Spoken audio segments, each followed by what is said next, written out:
Okay, well, let's put Ghosn aside for a moment because in June through fall of 2019, your stories that were part of this award were focusing on the struggles within the two companies, Nissan and Renault, it's sort of in the aftermath of this arrest, the various pressures, government pressures, internal clashes, and such that are going on.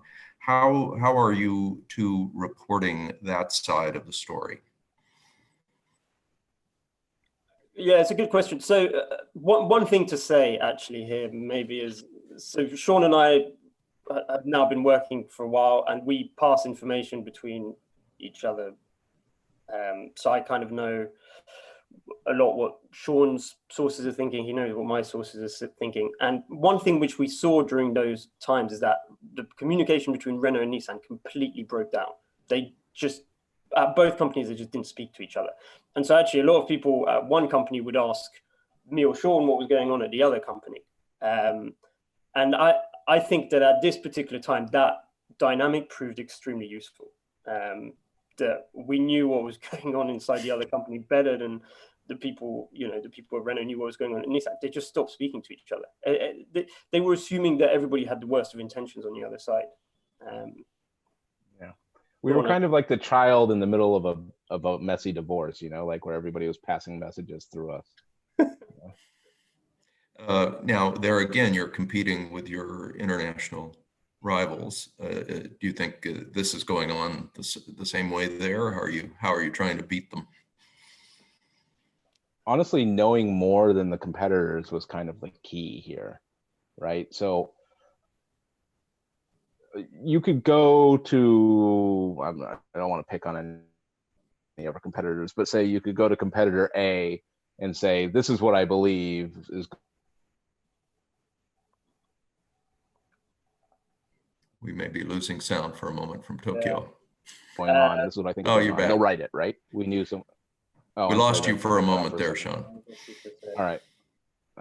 This is unfortunate. Can you hear me now? Yes. Yeah, so you were describing the right. So competition. I don't know where I cut off, but like, knowing more than the competitors was the key. So most of them could go to the competitors and say, this is what I think is happening. They sort of write the story and whatever. It's just a normal story. But in our case, they would come to us and say, this is this. And then we say, well, what about this? And they're like, well, how the hell did you know about that? Right. So the fact that we knew more and were deeper inside of the respective companies was kind of the key, right? Not only did they sort of fear what we knew, but they also knew that because we knew so much, we would treat the story with the appropriate amount of nuance, maybe is the way to put it, right? We of course, working for the Wall Street Journal, it's required that we always treat them fairly and make sure everybody's views are reflected in the story. But we also knew enough, and we were sort of deep enough inside each of these companies that we knew what was happening before they did, right?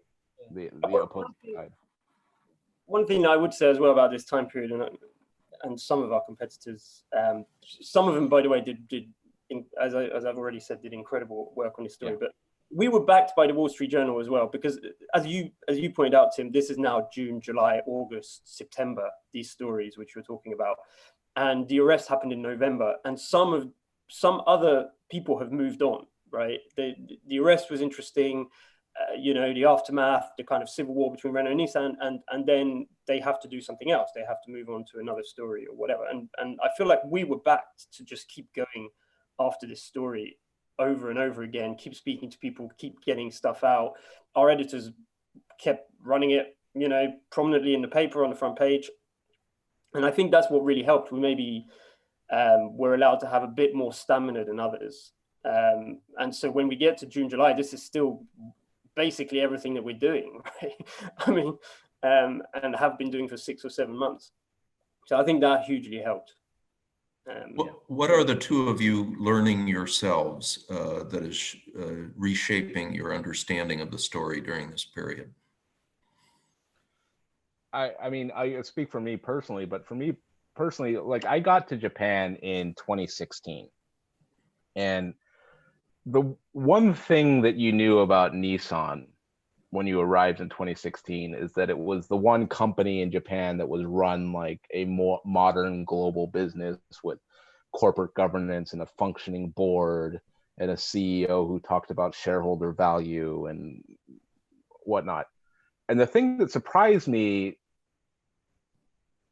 6-7 months into the reporting is that was all kabuki theater. You know, it was a whole lot of hand moving and not a lot of, you know, sort of progress. So that was the thing that surprised me, is like how badly the relationship, you know, how bad the relationship to Renault and Nissan was. That basically it was like 20 years of constant bickering and infighting, and then Carlos Ghosn basically managed for 20 years to paper over all of those cracks that sort of ruptured and fissured the second he was out of the picture. I mean, that was astounding to me. I mean, everybody assumed that when Carlos Ghosn, by 2008, 2009, 2010, had some more cemented his position in each company and sort of talked about synergies and billions in savings every year, you just assumed that it worked and that it was a miracle and that he changed the sort of dynamic and how these companies worked together and sort of had killed the merger in favor of whatever the heck the alliance was. And it turned out to not be true.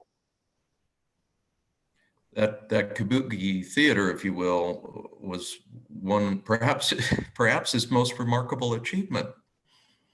Well, and it was an achievement. I don't want to undermine and sort of and to undersell what Carlos Ghosn did achieve. Look, those two companies are still together today, 20 years on, and they still do work together closely, and they do a lot of great things together. And I don't think either company thinks that they would be better off apart. So that is an accomplishment.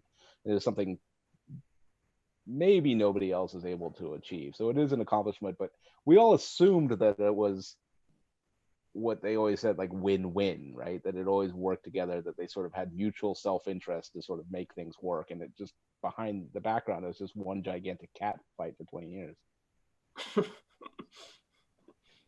Well, let's move back to Ghosn for a moment and your August story as part of the entry, which was a scoop on his personal investment in a technology fund, Ghosn and his son, through a kind of cutout in Oman.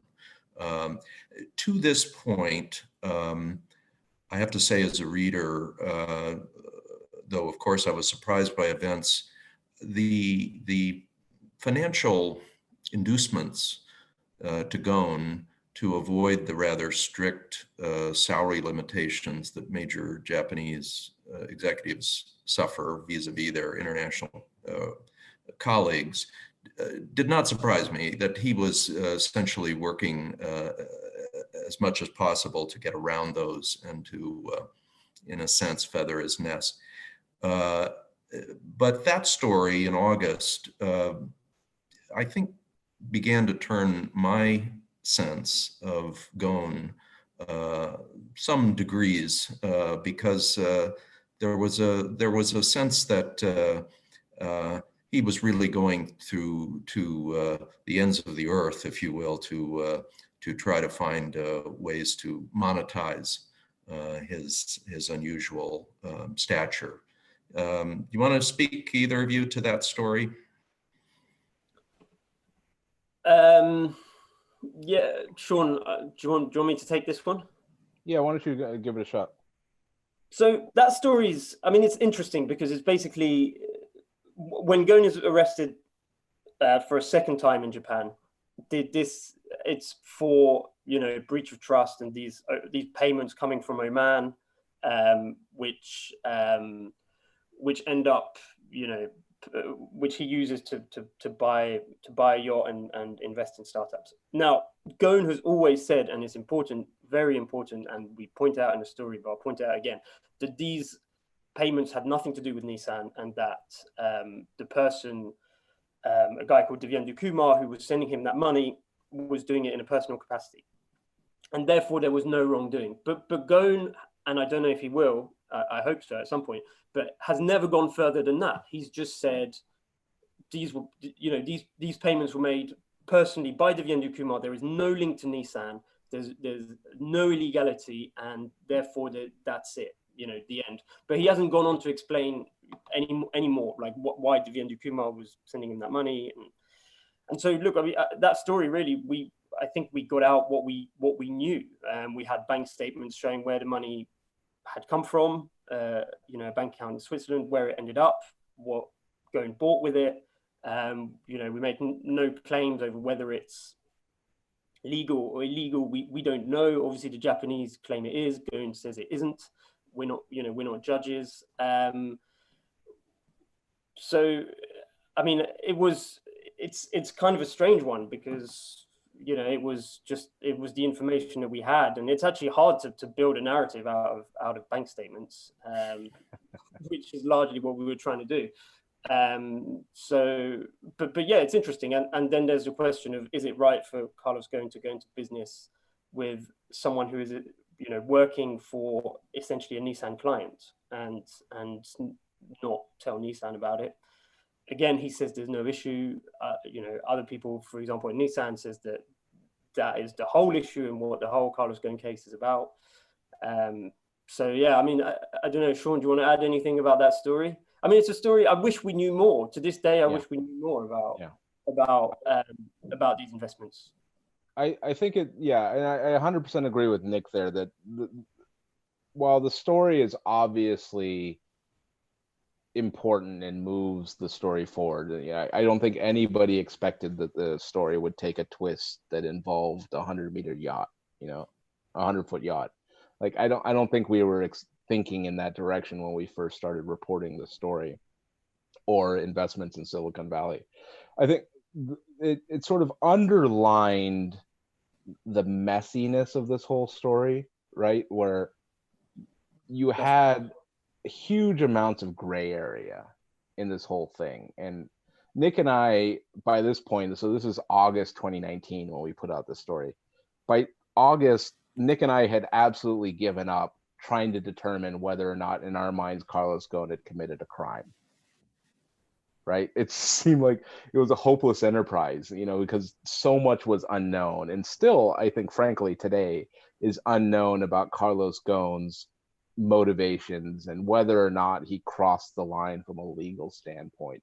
But still, at the end of the day, the one thing that was really important, I think, about that story about the Silicon Valley Fund and the money he got from Oman is it kind of underlined the problems that Carlos Ghosn had created for himself by doing all this stuff in secret, clouded in sort of this big cloud of personal, sort of business. At the same time, he's running a publicly held company. Like, when the prosecutors get a hold of this information, and I think when normal people look at this information, they see Carlos Ghosn buying this multi-million-dollar yacht and investing millions of dollars in Silicon Valley, and the money allegedly comes from one of his company's customers, or even if it's not his company's customers and Carlos Ghosn's retelling, it's an executive at the business of a Nissan sort of client. There's huge questions raised about the proprietariness of his actions. And so I thought it was an important sort of story that moved our understanding along of how the problems around Carlos Ghosn were created by this idea that Carlos Ghosn sort of hid all these machinations from the companies that he ran and thought that was okay for so many years. And then finally, when he was caught out, it just blew up in his face.